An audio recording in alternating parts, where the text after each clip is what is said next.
besties, to the FanTEAsy Podcast, where two besties spill all the delicious tea on the books we read.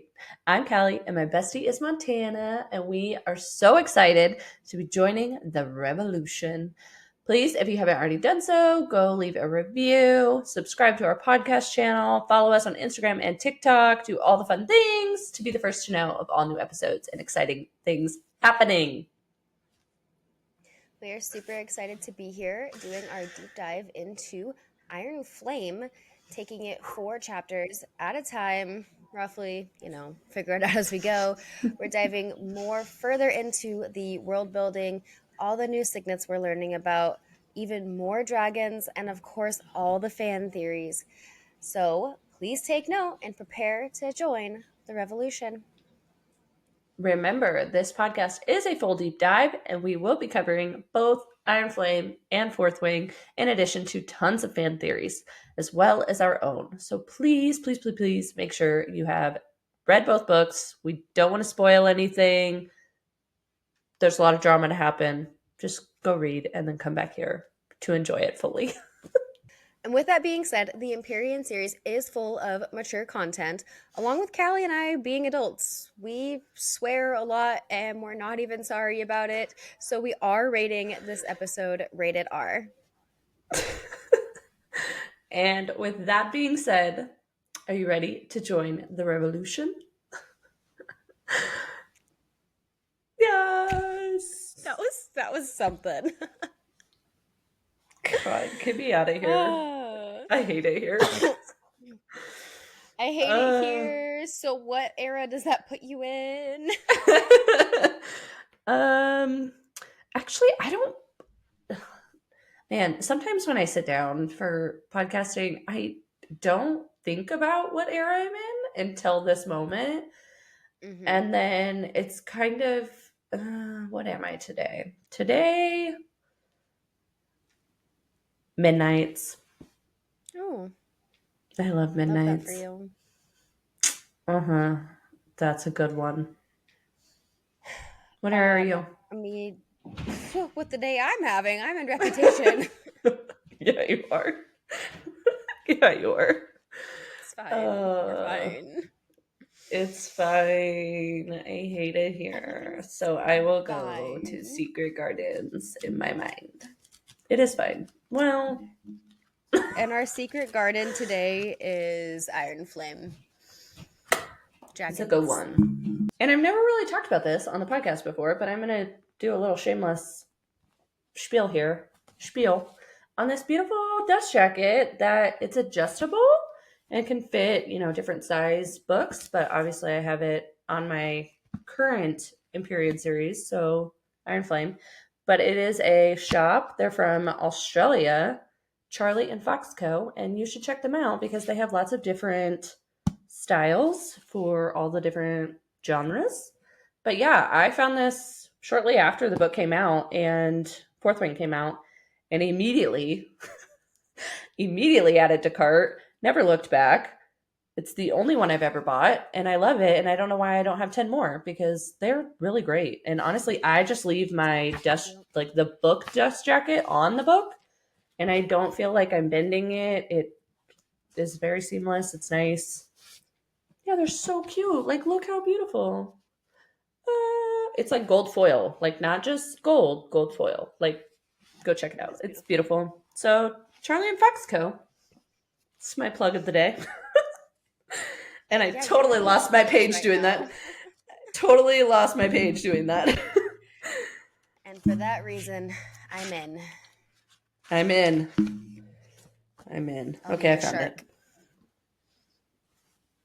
What are we referring to? Shark Tank. Oh, for that reason you're in. I got it now. My brain, guys. This has been a long day. It has been a very long day. Oh, shoot. And we're recording way later than we normally do, so it's fine. Which tends to be some really comical episodes. If you have ever seen some of our very late night recordings, very early on episodes were very late in the day. Yeah, they can be very hectic. So this will be fun. That was one. Why would you bring that up? It was fun. Now everyone's going to like go back to that one. Hey, that's like one of our most watched episodes. So it's a good episode, actually. Like number 4 or 5 out of like 20 something. So in other words, nobody cares about Fourth Wing and Iron Flame. Pretty much, according to YouTube. According to YouTube. Okay. We have fun. We enjoy it. We do have fun. We do have fun. And I'm just here for the vibes. Whenever I talk to people about the podcast, they are just like, that is so fun. Like, at least you have like something fun that you just like get to enjoy and do. Like, and I'm like, mm-hmm. I do enjoy it. Do I wish I made money while doing it? Yes, I do. Very stressful. It's very stressful. The amount of hours, okay? The amount of hours. That's another So on that note, actually, fun fact, Callie has spent that's a segue. Making us a Patreon account. There will be a lot more information coming on that as it gets further along and when Callie is ready to reveal all of the work that she has put into it, and we are very excited to be offering some pretty cool subscriptions. It'll be soon. It'll be really soon, and it'll be really, really exciting if all of our favorite people come and like join us on Patreon. There will be a Discord that goes with that, so we can have like Iron Flame theory talk, literally just like bookish chat, literally just like if you want to chat with us in a, like off of like Instagram. I know that's kind of like a great place to be, but also like there's another option. So we'll have our Discord, and then we'll have Patreon, and we'll have some different tier options and some fun like exclusive content there. And then also on the lookout is some more like FanTEAsy merch and things of that nature.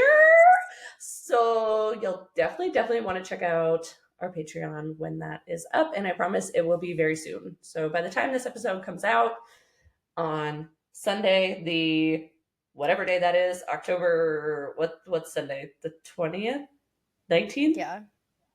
What's today? The 20th. The 18th is the 20th. It's the 18th, so it's the 20th. I'm like, what is the day? So the 20th, this will come out Sunday the 20th. And by the time you hear it, hopefully, our Patreon will be live because I plan to have that done early next week. So, yay for Patreon. And like, yeah, just being able to kind of maybe monetize a little. Like, any support is obviously appreciated. If you have been here since day one and listen, we love you so dearly. Literally, thank you. Just thank you. Thank you. Literally, I think we're the only ones that think we're funny. So thank you for being here. But truly, we do want to like make this more of a full-time thing. And so trying to create revenue streams would be the dream. So if you can help be like a tiny little piece in that dream, we'll be forever indebted to you. Like, literally. Okay, and with that, I think we just have to like jump in now. Dive in. But before we jump in, sorry. Our next episode coming out after this one. Yes. Super, super, super exciting. Yes. Keep your eye out because we have a really fun interview with our favorite cutie little cosplayer, Moira, who we met as Amren, but she does so many more characters. So many good ones. The week that this is posted, that next Wednesday. So, the 3rd. Keep your eyes out for that one. 23rd. Really. The 3rd. Nope, the 23rd. We shouldn't be allowed to talk. It's fine. No. It's fine. It'll be a fun episode. Before we keep rambling and talking about nothing that is even relevant to this episode, Callie, what is our monologue? Chapter 9. Welcome back to Basquiat, where everyone is either riding a dragon, trying not to be killed by the teachers, or sleeping together.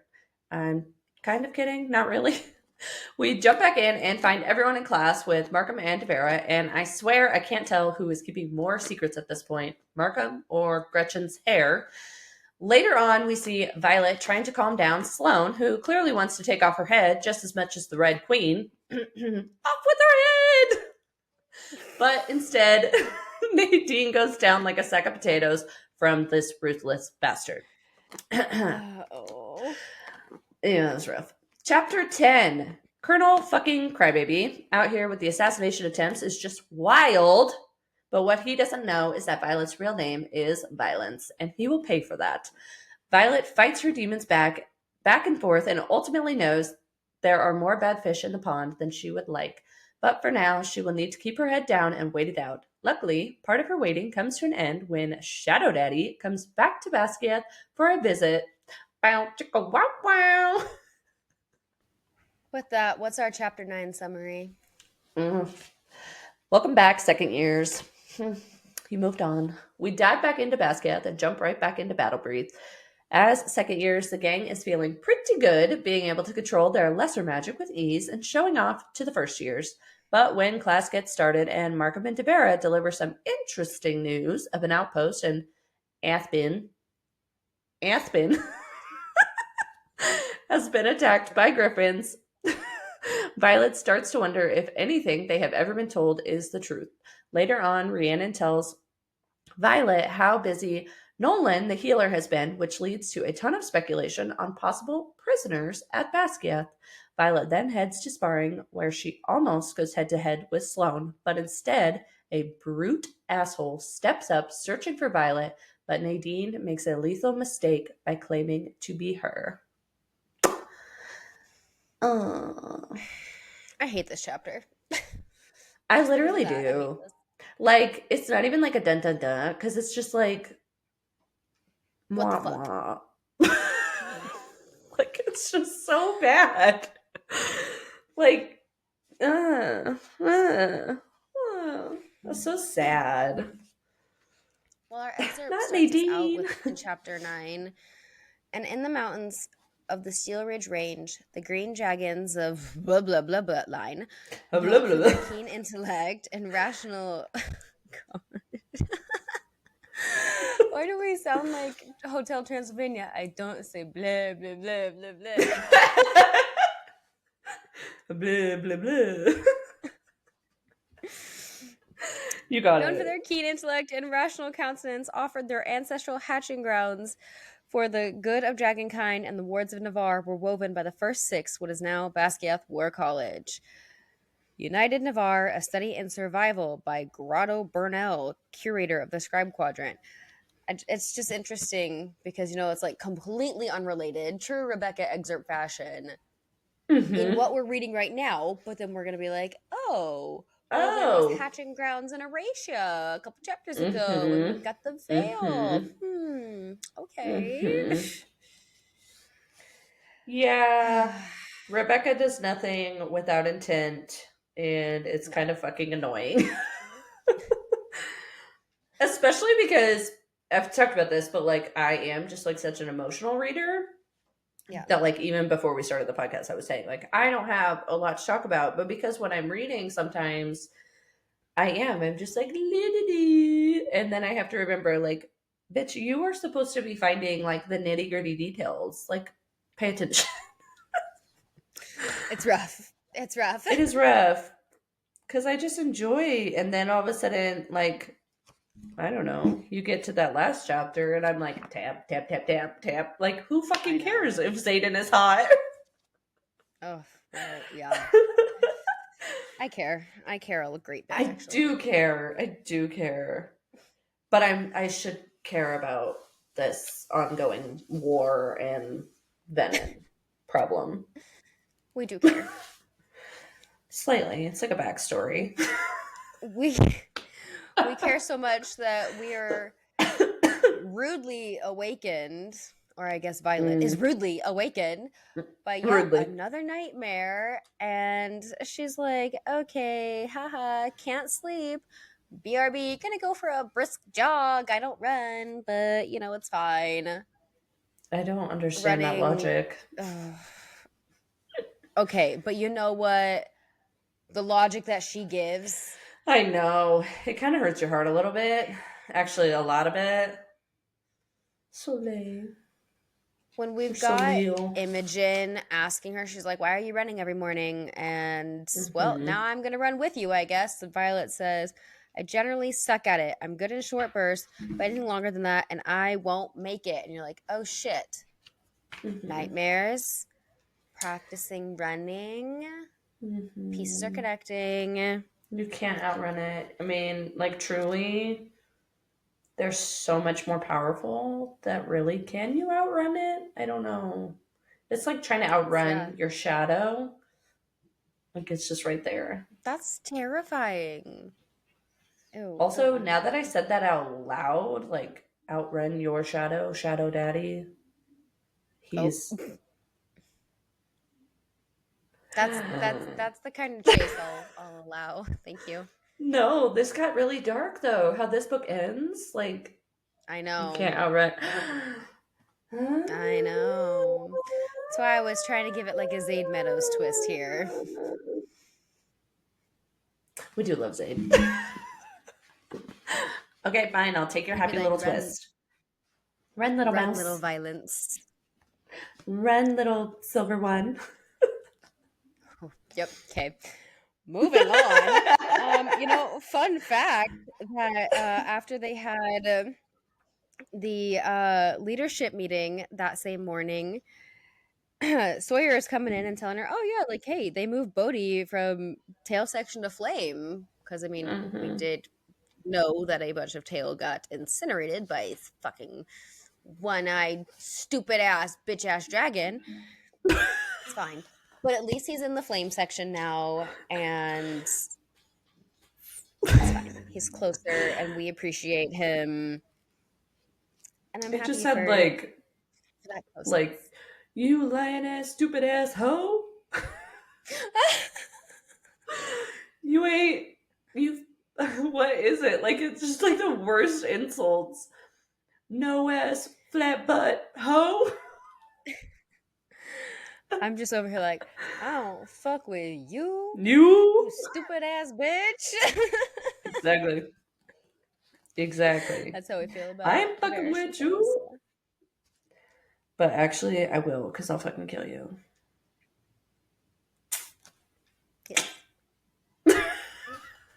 Yes. Yep. You know what, though? Imogen, she makes me laugh because, she's insisting that she runs with Violet, and Rhiannon's like, you're running. Like, actually? With Imogen. And Imogen's we're like, besties. Yep, apparently we're runners now. Together? Huh. Weird. So funny. We're just like, running. Chase you? I don't know. I literally, like, can just imagine Violet too, like, yeah, we're just running. Like, okay, like, say it like you fucking mean it, though. Like, it's just a run, Ree. Gosh. It's just a run. It's not that serious. She's not like my best friend or anything. God, get off my back. Literally, though. She's like, you don't run, first of all, and now you're running with her. Oh, God. Why is this school of rock? We're like, what would you say to a bully? Like, step off. He's like, step off. What? Step up. Step up. That's Violet at Rhiannon right now. What a classic movie. Little Jack Black. It's like Jack Black is everything. He is something. But we're runners now. We are not. Violet is. We are not. No, we are not. No. And that's okay. I'm sad. Gonna get Violet's on that. reasoning for running. Yeah, it does kind of break your heart a little bit. A little, they weren't quick enough moment. And it just is like, that's morbid. Thank you, Patricia. That is so morbid.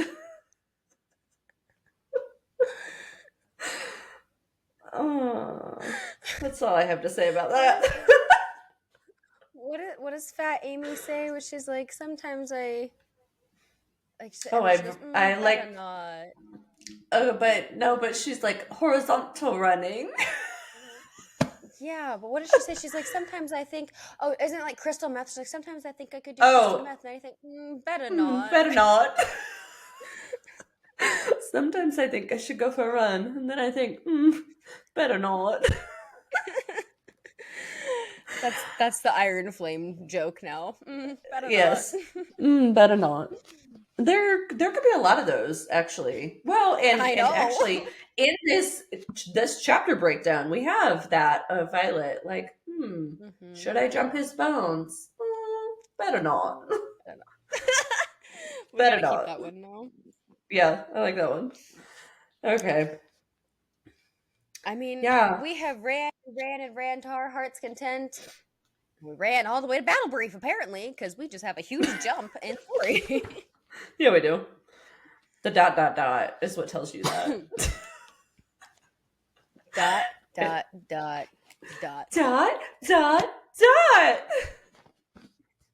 Mamma mia. Don't make me say what I want to say, baby, because if I said it, it would blow your freaking mind. ...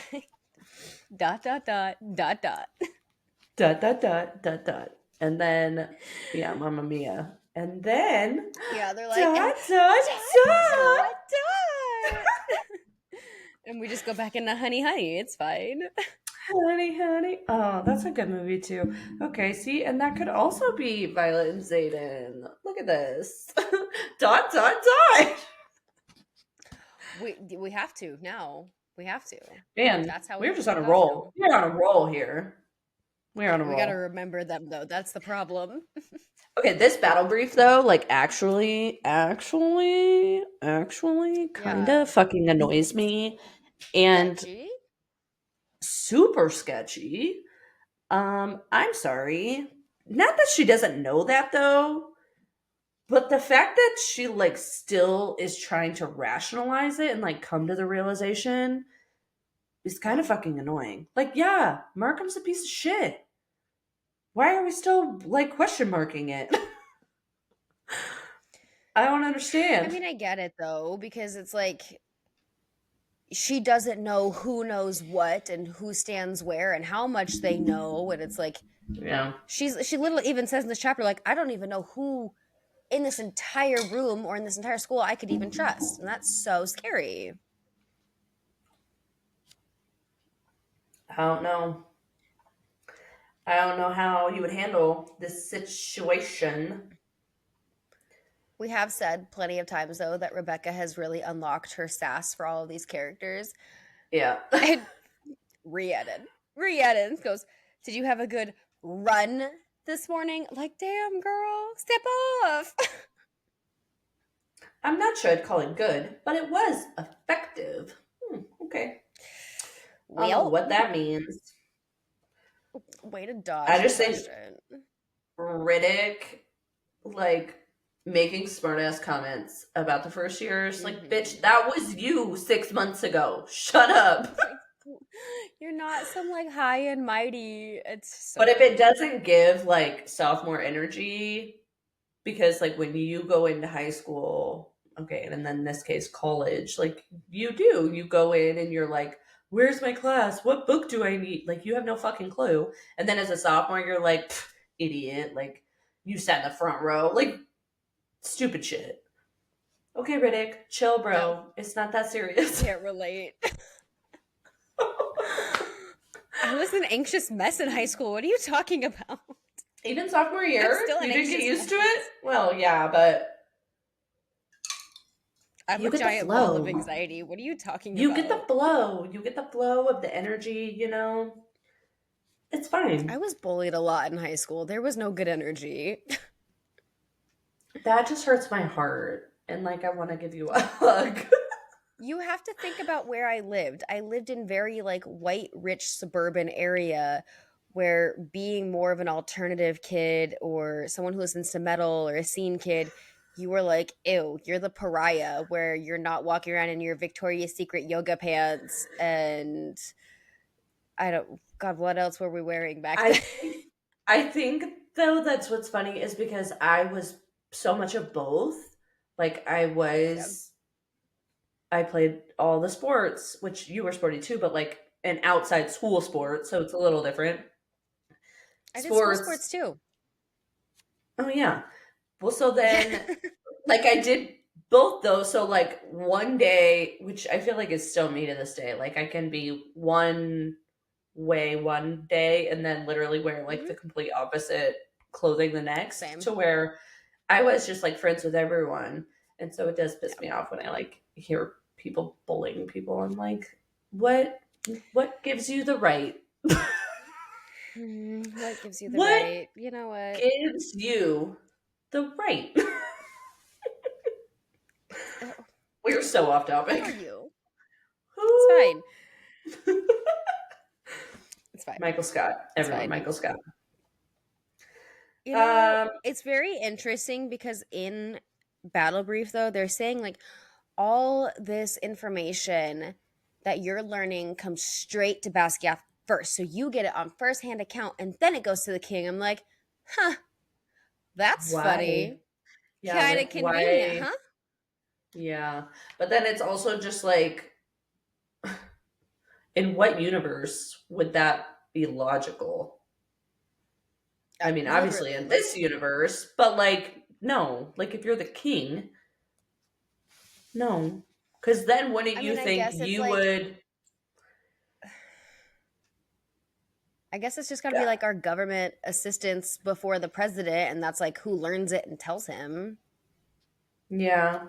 Yeah.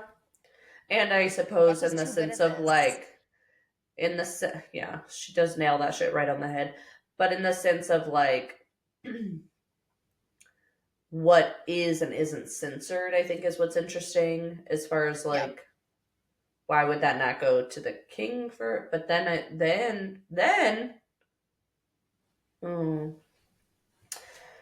So now, I don't how know. deep does this go? Now I got more questions.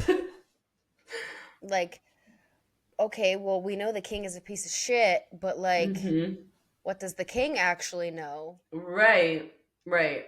That's what I mean. Or is he just a pompous asshole? I Is don't he an know. arrogant asshole and you know is truly naive, or Yeah. I mean, he's an asshole. Are you omitted or are you deep in the trenches? Either way, he's an ass. That's what we know. Yeah. This much we know. Bangs the gavel. But it's but it's crazy because they're talking about these different Griffin attacks, and Violet is literally just questioning every single thing that they're being told at this rate. But she was learning there was a Griffin attack, but they weren't really like going for the civilians. They were looking for something. She's like, oh, hmm that makes sense. But like, is it the good Griffins? And at this rate, hmm you know, we just learned in that bonus chapter from Zayden that there are bad Griffin flyers on top of hmm good Griffin flyers. Now it's like so much more confusing. Yeah. So here you want to believe her side of things of, well, they're good Griffins going after weapons to kill Venom, but Yeah. are they? I don't know. Fuck these Were Venom. they Griffins or were they Venom? Like, Or were they Venom? We don't know. I only know what is I written on the think that pages. Rhiannon, she's asking the good questions here because she literally says, "Do you think it's possible that the enemy knew the outpost had been emptied for war games and was trying to take advantage of the situation?" Like, okay, you are thinking Right. like, well, a squad leader and a future wing leader because she has to become wing leader if they still Yeah. like keep those ranks. hmm But I just I feel like Rhiannon, she's obviously, she makes some comments here soon, but she's opening her eyes. She's knowing hmm that Violet's not telling her the truth, and she's like, Uh, I'm gonna figure this shit out one way or another. So yeah. hmm The progression of Rhiannon it kills you a little inside to know that like Violet is keeping her at such like arm's length, but she's such a smart ass girl. Like not smart ass, like she is smart. Yeah. Not sarcastically, actually. And so I love it for her. Like literally. I love this for her. And to pick it up in just a conversation in Battle Brief. Because Violet's just over there like chewing on her fingernails. Like, fuck, get me out of here. Yeah. But it's interesting because, you know, Professor DeVera does say, like, we do think that's the case, but it's Markham's response. He says, this attack occurred 8 days after it was reoccupied. The Promiel trading post nearby Resin was leveled by Promish unrest a couple weeks ago, and we think that may be helping disrupt their communication lines about our outpost. Like, what? A what? That's your fucking excuse. Say it again. Unrest. I hate it here. Unrest. Yeah, like, okay, let's just say it for what it is. It's unrest. Dumbass. It's the little tidbits after that crack me up because he's saying this and DeVera is just like annoyed. We also don't usually give you the answers. Oh, Markham chuckles. My apologies. I must not be on my best today. Too little sleep in the last few days. And I'm like, wonder why. What have you been doing?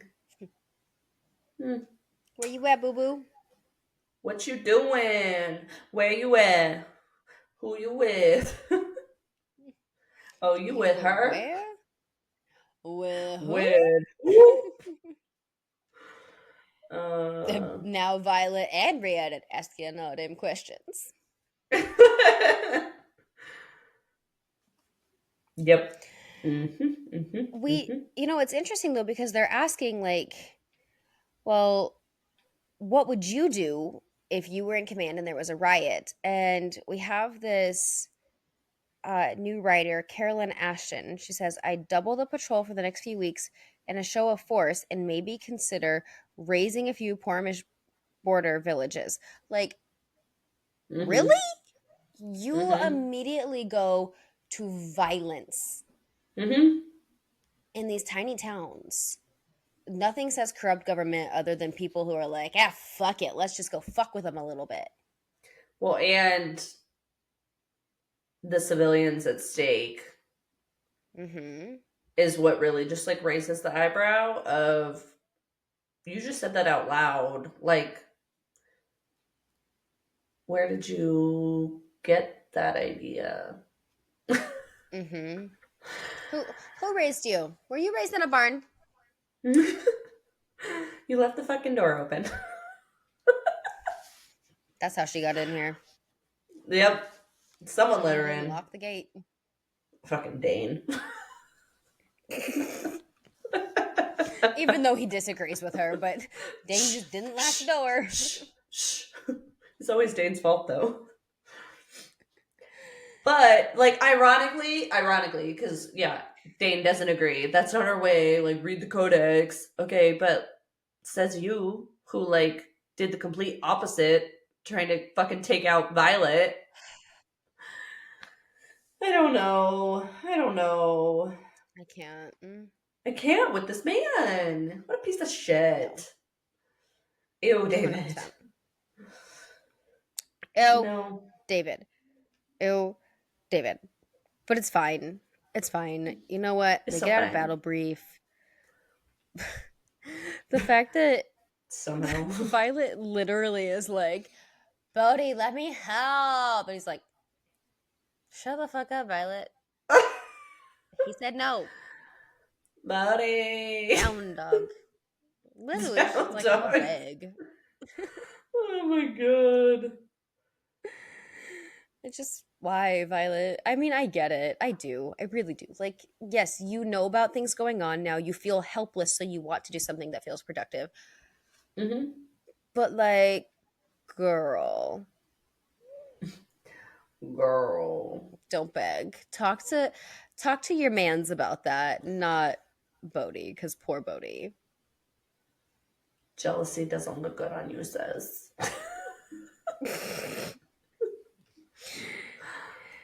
Don't beg. Don't.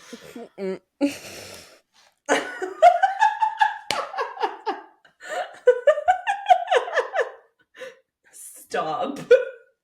Your mind went where my mind went.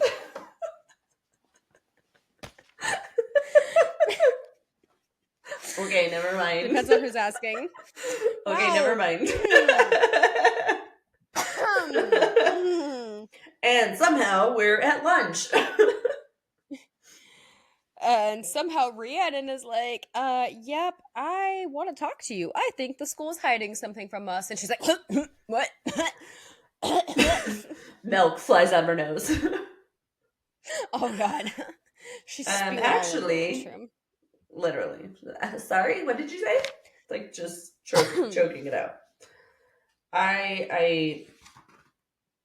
The part that killed me, she can't know. She just can't. I barely survived losing Liam. I can't fathom anything happening to her. I get it, Yeah. Vi. I get it. You want to protect her, but like, as Rhiannon has already demonstrated, she is a smart ass woman. Like, tell her a little. And it's, I mean, I see both sides because obviously, yeah, she doesn't want to put her in any imminent danger, especially with the threat of being tortured coming. But right. It's Rhiannon. You don't lie to your best friend, girl. That's bad juju. You don't lie to your best friend. And she's not even just that she's smart, but it's also that, like, she is your best friend. She knows you so well. She knows you're fucking lying. Scenario. Put it in perspective for me. Okay, scenario. You know what? Okay, the conversation you and I had a little bit ago. Yeah. I call you and I'm like, yeah, shit's going on. I don't know. I'm gonna go for a run, and you're like, you wouldn't even have to say what's going on. I'm like, oh, it's fine. Yeah, like it's totally fine. I went for a run the other day. Literally, when we got on the FaceTime, I was like, like shit's. I'm gonna muck duck someone real quick. Whose house? Unrelated, but so unrelated. yep, no, like there would literally be no way if I were just to be like, oh, I'm fine, and you'd be like, I can see it on your face. You can't fool me. Literally. I like not stupid. They, and then this is the lovely tidbit of her, Nolan's been particularly busy healing someone. Who is this someone? We don't know. He's exhausted, completely overexerted himself, just in shambles. He's some peasant now. And they're like, I mean, you don't want to frustrate. But like to sit here and be like when did a few broken bones recommend her? Like, what's happening? And Riddick coming in with this, well, maybe it's a prisoner. Like, I actually like that idea more. Super, actually very intelligent for him. Yeah. He's so smart, which is funny. Like, they literally talk about how smart he is so many times, but he's just like he's known for his humor. So when he comes out with his little corpse, you're like, oh, that's actually a really good point. He's hot and smart. Got it. Funny and smart. Yeah. Coming in with the, what is that? Triple threat. That's the word. God. I'm embarrassed that one took a minute. This is not even that long of a chapter. How are we still talking? I don't. Oh, well, it's almost done. It is. But you know what? Back to the best friend thing, though, it makes me feel bad because Rhiannon's like, are you avoiding me? Are you mad at me? Is it because I made Sawyer Yes. executive officer and not you? I'm like, oh, honey, your world is still so small. Yeah. And it just makes me so sad. And, And Violet being like, why? I don't even want anything to do with that. And Sawyer's obviously the better choice. Please don't ever ask No me offense that. taken on that job. Thanks. She's like, if I've learned anything, it is being in any position of power fucking sucks. So it's all you. But it's funny though, while they're having their little lovers spat, Sloane is sitting there just seething. And, they're sparring and they're like, okay, Sloane and Arik, you're up. And she's like, no, I want her. Like, oh god. Imogen's retort is the best thing. Which is, she has to be kidding, right? And it's just so funny. God, Sloane, you really feel like dying on your first day. Like, one, that just came out of Imogen's mouth, but two, honestly, girl, get your shit together. From what your letter said last year, her joints pop right out. How hard can it be? Pissed me off, but then I'm like, time and place, like, yeah, I don't doubt Imogen was shit talking last year, for sure. But now to be standing in front of Sloane and being like, bitch, you want to die today? Like, oh, so now you don't want to trust her words? Because Violet will kick your ass. Yeah. Violet will kick your ass. I would not. But we need Violet to turn violence real fucking fast coming up with this next chapter, because this fucking random ass brew is like, oh, you're Violet? I don't like it. Do you want me to say it? Because it's so terrible. No. Yeah. Okay. We have this dumbass brute. The one that threw the guy off the parapet, Jack Barlow Jr., as we have called him. And Nadine goes, oh, I'm Violet, just, joking. And this man just snaps her fucking neck and just kills Nadine. 84 pages in. We just started to like Nadine.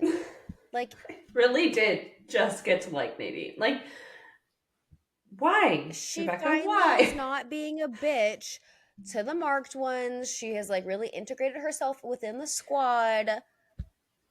And then just done. Bye. Dead.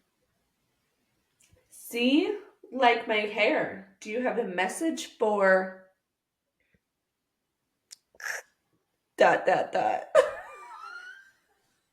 This is the bad ... It's a bad ... It's like a ... Why? Like, why are we just out here snapping necks anyway? And who the fuck, you stupid little first year? Jack Barlow I don't Jr. know. Jack Barlow Jr. In this case, can who is it? Professor Emiterio? Can he not like whack him, stab him? Whack him? It's like whack-a-mole. Whack! Yeah. Bad guy. Hey, down. Hey, monkey. This looks like fun. Whack. Why are you saying it like that? Whack, whack. It's from The Office. Oh. She's like, oh, this looks like a hoot. Whack. And Dwight's like, hey, monkey, can we talk? Oh, yeah. Yeah. Yep. Motherfucker, that's chapter 9. I hate it. Yeah. That's it. That's chapter 9. What's our chapter 10 summary? Because I just need to move on. I'm pissed. After Nadine's death, Violet takes on the ruthless first year who wants her dead. The two brawl it out in an intense battle, but ultimately, Violet ends him before he can suffocate her. After the match, Violet comes to terms with the fact it was a personal attack from Eidos when the first year uses Eidos' words against her again. But the best distraction for Violet is Xaden, and he has just arrived back from Samara. The two catch up, and although Violet wants things to go back to normal between them, she knows she needs more from Xaden. His first step forward is a love letter. Oh. Oh. Like, how do we go from snapping necks? Yeah, like, to love letter. I don't know. I mean, leave it to Rebecca to, like, jam-pack all that into one chapter. This is why I would not write a good book, because I would be like, this entire chapter sucks ass. You got your neck broke. And then the next chapter, I'd be like, and now we're over here in Violet's bedroom. Mm-hmm. I would never write a book. I would be terrible at it. Chapter 10. Jesus.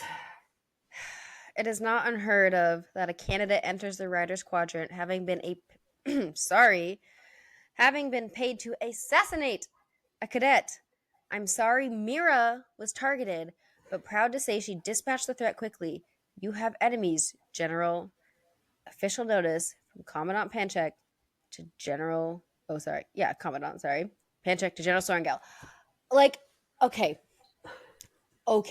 First of all, we have assassins coming through the quadrant. Okay, Selena, go off, honey. But like, I literally was just thinking, it's a paid actor.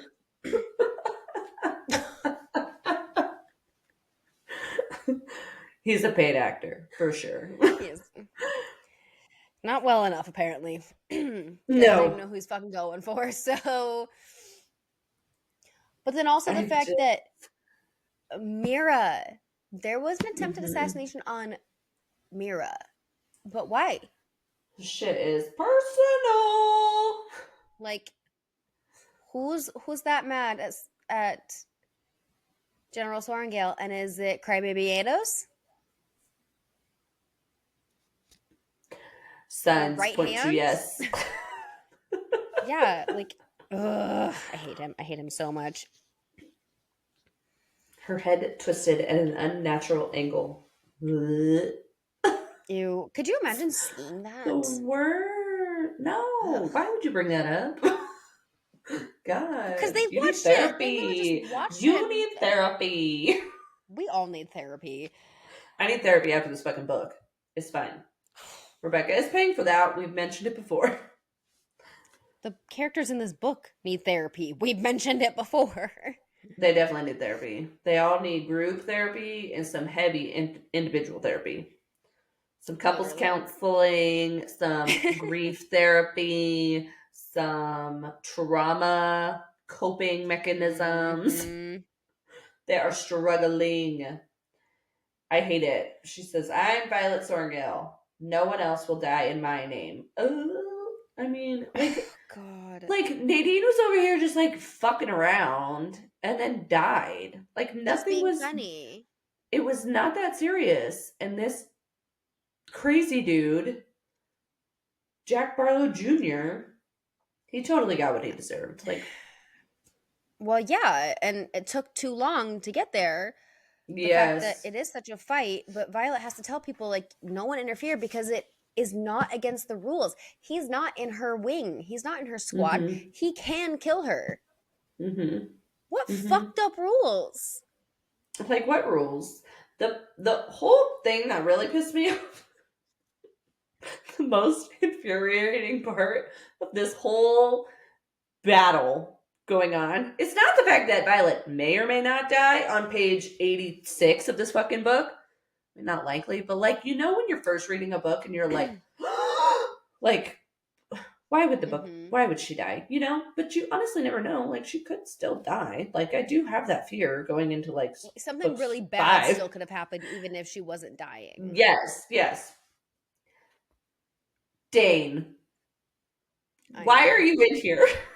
Why are you in here? Who let you back? Like, I fucking kicked you out, locked that door, threw away the key. How did you get back in? Do you know what this is? This is literally another Michael Scott moment because, you know, of course he's there. They're in school. They're sparring. So he's where he's supposed to be. This is Toby in the office where he works, where he's allowed to be. And Michael's like, Why are you here? I didn't invite you to my birthday. Yes. I didn't invite you here. Like, honestly, who let you in? I hate you. I hate you so much. I didn't invite you to sparring, Dane. God. I literally don't even want to see your face. Oh, God, go away. Go away. But we have them going fucking crazy. They're fighting. It's intense. But like you said, he uses Ados's words back at her. Secrets die with the people who keep them. Bringing his nose an inch from mine, his eyes are light brown, but rimmed in red, as though he's on some kind of drug. Like, what? Okay, but you understand the red rimming of eyes already, Violet. Like, you didn't know when you saw it in Jack's eyes, but you know now, and you're like, oh, he's on drugs. Girl. But, I mean, probably, but like, girl. Like, get so fucking for real right now.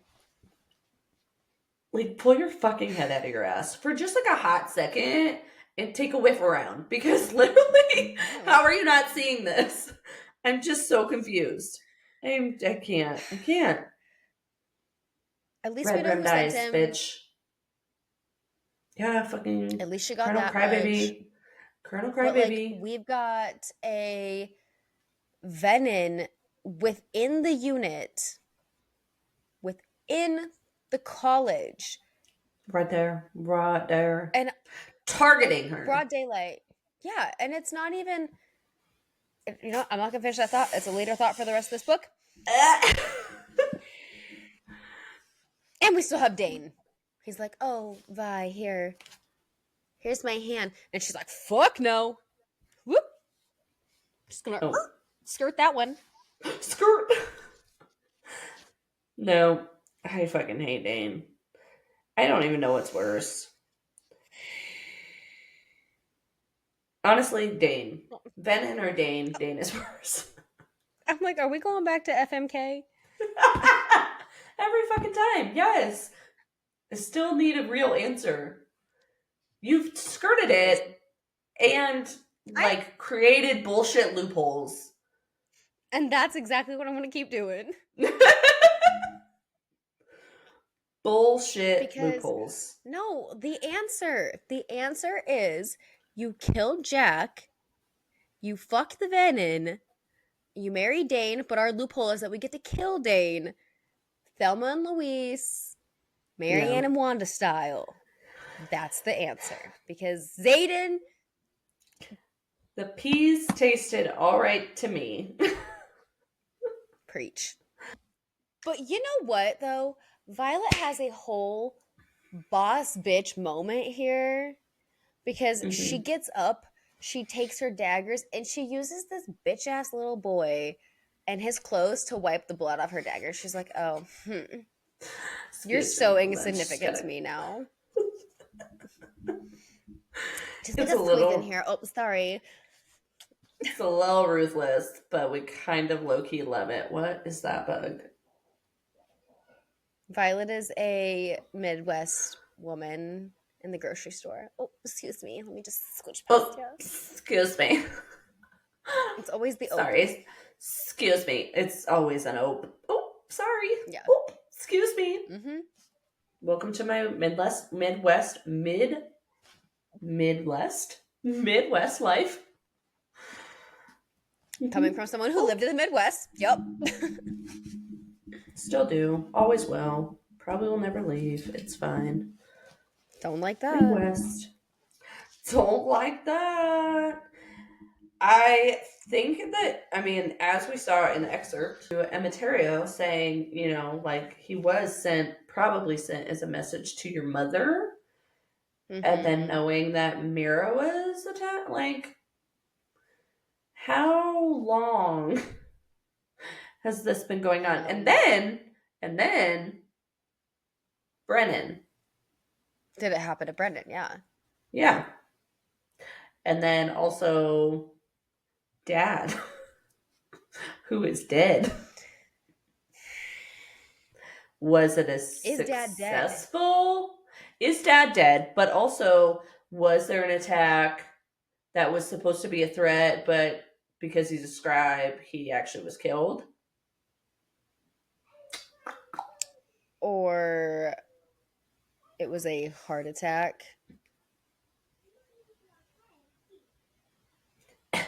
I'm sick.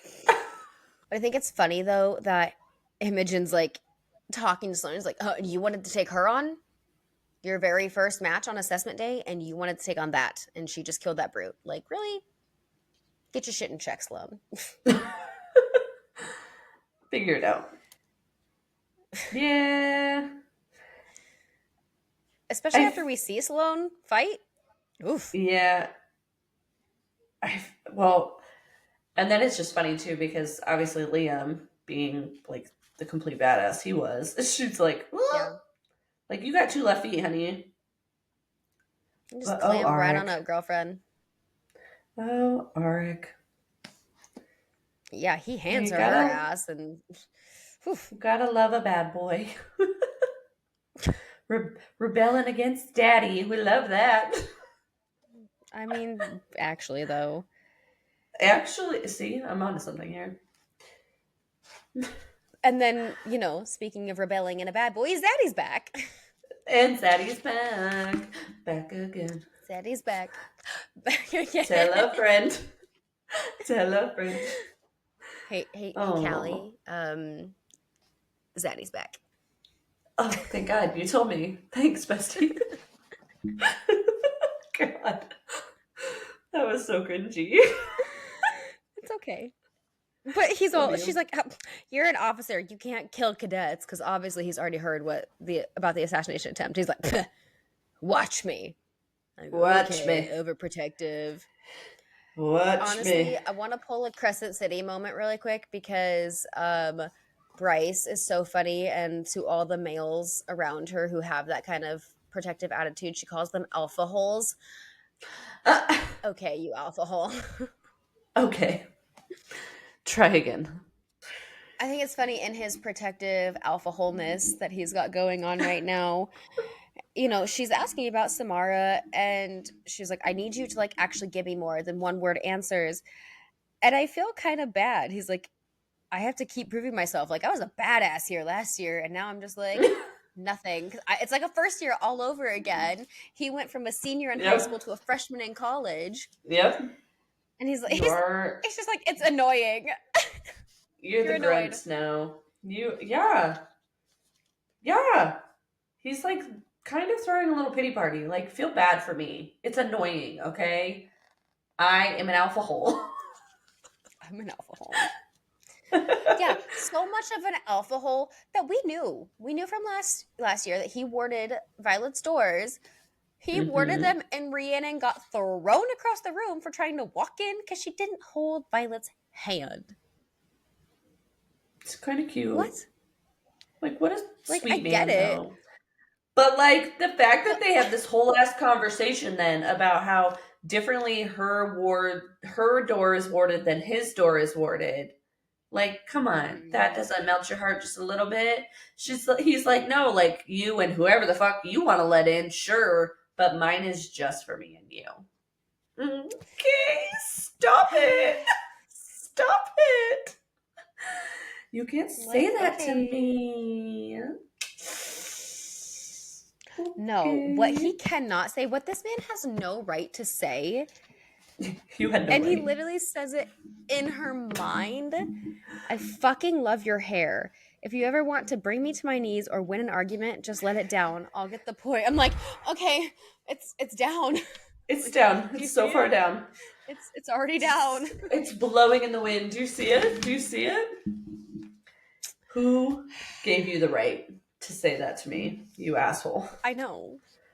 God. I think how their conversation just like goes from that and then kind of just in between them and their relationship to him, you know, just trying to make her feel better for what she's experienced thus far as a second year, being on parapet, watching candidates, and then this in-depth conversation that they're now having of how the college is literally set up to desensitize you to death. Right.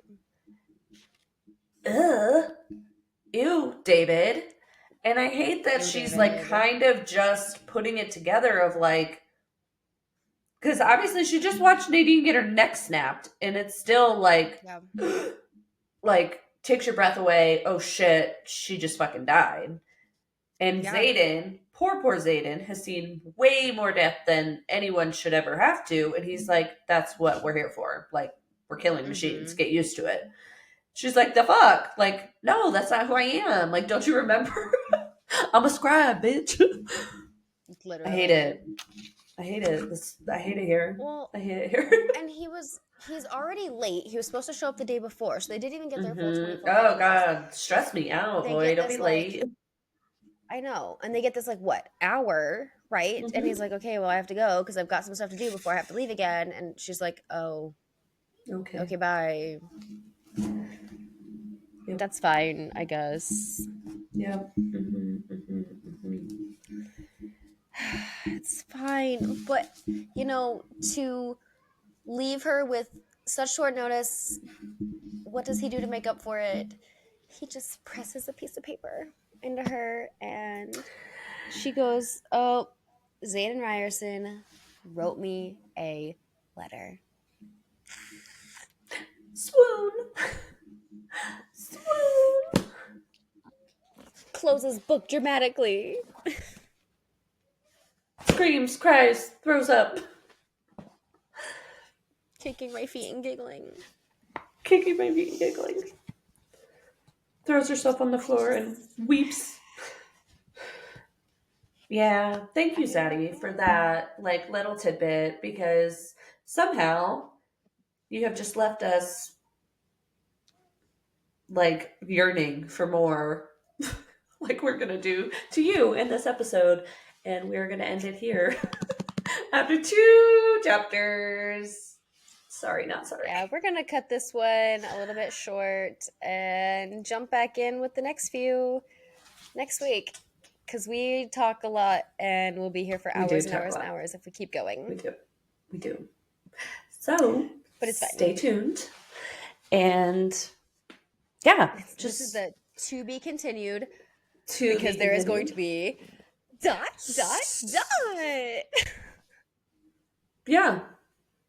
Kind of. Yeah. To an extent. It's more like a ... but not a dot, you know? You know what I mean? Not a full Mamma Mia moment. They have a small moment, which we love. We still are here for it. Any zaddy moment, we are here for it. But on that note, we are just excited again that you are all here with us. Please remember to go check us out on all our social platforms, Instagram and TikTok, as well as YouTube or Spotify or Apple Podcasts, wherever you find your podcasts, if you prefer to do that. Otherwise, we have our YouTube. If you want to see these lovely expressions while we go through our episodes, they're quite comedic. So if you do that, I hope you're enjoying it. And then, like we mentioned, please check out our Patreon when that is posted. We will definitely share it right away.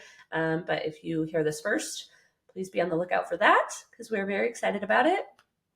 Something fun and exciting and new for us. And we're going to be coming up with really fun, cool ways to incorporate new content and exclusive content just for Patreon subscribers and things like that. So stay tuned there. And you guys aren't even ready for the merch. Ooh, the merch. The merch. I tell you, Callie has put in the work for this shit, and you will not be disappointed, because it's gonna be good. It's so good. It is so good. And we're just gonna leave you in suspense. So thank you guys for being here, and we'll see y'all in the next one. Bye.